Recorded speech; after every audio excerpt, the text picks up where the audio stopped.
Pour un sage, les expériences dans son parcours, sur son chemin, complètent sa bibliothèque spirituelle et le rend invincible. Alors je veux dire, un homme peut expérimenter ou alors peut déterminer ou reconnaître la valeur de la nourriture lorsqu'il a vécu une période de famine, lorsqu'il a traversé un désert par rapport à la nutrition. Alors il saura, il comprendra la valeur de la nourriture. C'est ainsi la vie d'un homme. Celui qui connaît la valeur de l'argent, c'est celui-là qui est passé par un désert. Et l'argent est venu. C'est pour cela que je voudrais encourager tous ceux qui passent les difficultés, tous ceux qui ont traversé les périodes compliquées. Ce sont les périodes qui te propulsent, qui ouvrent la porte, qui te donnent la connaissance.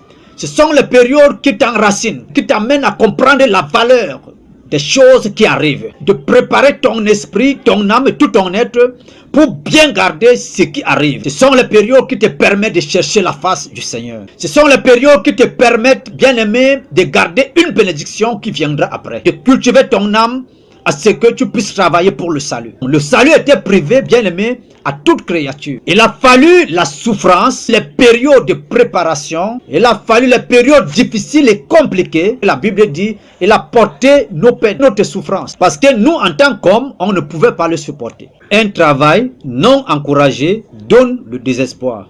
Mais le vrai espoir vient de la part du Seigneur. Mets ta confiance sur la montagne d'où te vient le secours. C'est là-bas ton espoir. Nous poursuivons, bien aimé, notre programme ou alors notre exhortation. Luc chapitre 19, verset 1 à 6. Nous sommes que les vases, bien aimés. Donc, ce matin, nous devons comprendre une chose, c'est Dieu qui a accompli son œuvre dans nos vies. Luc chapitre 19, verset 1 à 6. Nous allons voir ici, en quelque sorte, une partie de l'histoire de Zachée. Zachée a été un homme, bien aimé, qui a accompli la tâche. Alors, si nous voulons parler d'une partie de son parcours ici, c'est par rapport à notre thème ce matin, comment pouvons-nous voir Dieu? Comment pouvons-nous voir le Seigneur? Et notre sous-thème, c'est que ouvrez la porte. Donc c'est toi qui dois ouvrir la porte et tu verras le Seigneur.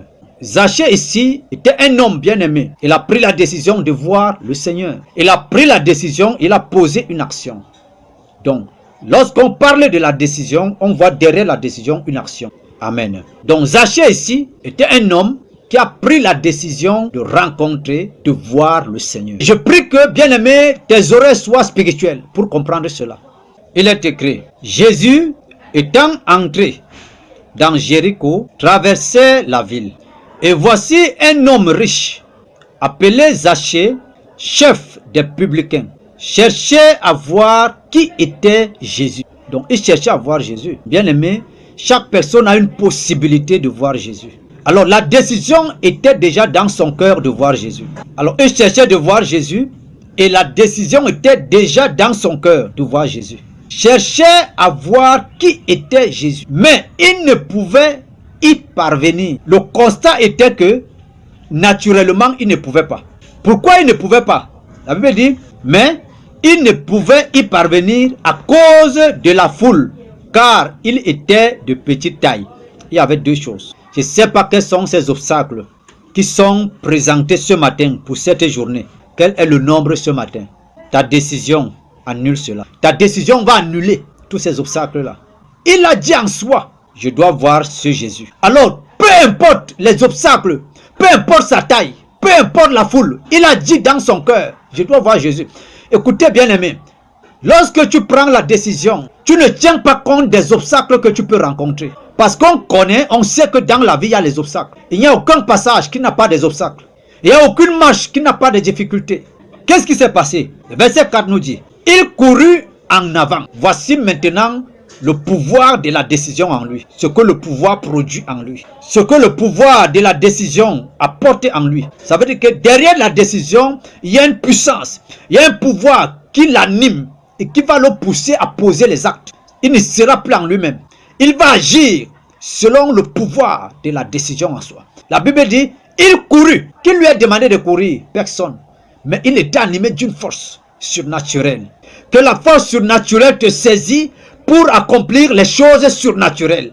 Sinon, tu ne pourras pas. Tu vas aller, tu vas rentrer. Il faut dire merci à Dieu pour le souffle de vie bien-aimé. Gagner la vie, c'est accomplir sa mission sur terre et aller rencontrer Christ. Rentrer à la source. Alors la Bible dit ici, dans le verset 4, Il courut en avant et monta sur un sycomore pour le voir, donc pour voir Jésus, parce qu'il devait passer par là. Donc il a calculé là où Jésus va passer. Le pouvoir de la décision, apporter la connaissance, apporter la restauration dans l'intelligence, te pousse à accomplir au nom de Jésus. La décision qui était derrière ce mot voir Jésus a pris autorité dans son cœur, dans sa sagesse, dans sa connaissance. Et cette puissance, bien-aimé, s'est impactée en lui et a commencé à le manipuler. Bien-aimé, si tu n'as pas encore affronté la vie, si tu n'as pas encore affronté les situations, tu ne peux pas connaître des choses qui sont cachées derrière.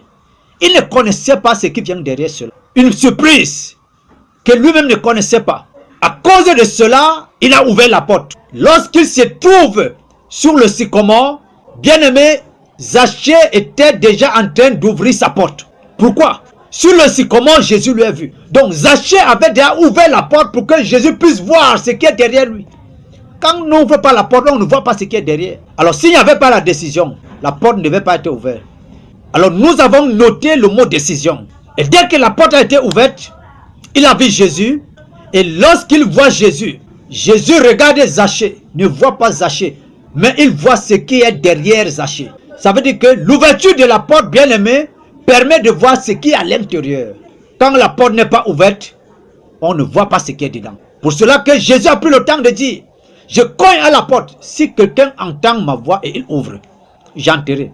Ta valeur en tant que chrétien, ta valeur en tant qu'être humain peut avoir sa place lorsque la porte est ouverte. Si tu mesures ou alors tu qualifies la valeur d'une maison lorsque tu regardes l'extérieur, l'intérieur risque de te surprendre. Nous prions ce matin que la main de Dieu soit sur toi. Que la faveur de Dieu t'accompagne toute la journée. Que la porte de ce jour s'ouvre. Que la main de Dieu te conduit. Le pouvoir, la puissance de Dieu te saisit. Ce matin, prends la décision de faire quelque chose, de voir Jésus, de faire le bien, d'appartenir à Christ, de naître de nous, de suivre le Seigneur Jésus, d'être le serviteur des autres. Prends la décision d'accomplir une tâche pour la gloire de Dieu. Tu ouvriras la porte de ta vie et tu verras la gloire du Seigneur. Au nom de Jésus, que cette force, cette puissance, cette connaissance, cette sagesse s'impacte en toi, te saisit ce matin et te conduit, te pousse en avant pour ouvrir cette porte. Et que tu reçois la grâce de ce jour. Les influences de la nuit disparaissent. Et tout ce que tu as reçu toute la nuit, qui ne vient pas de Dieu, pars maintenant. Que la grâce de Dieu te couvre. Que la journée coopère avec la volonté de Dieu. Et que des choses se soumettent à toi. Au nom de Jésus-Christ. Amen.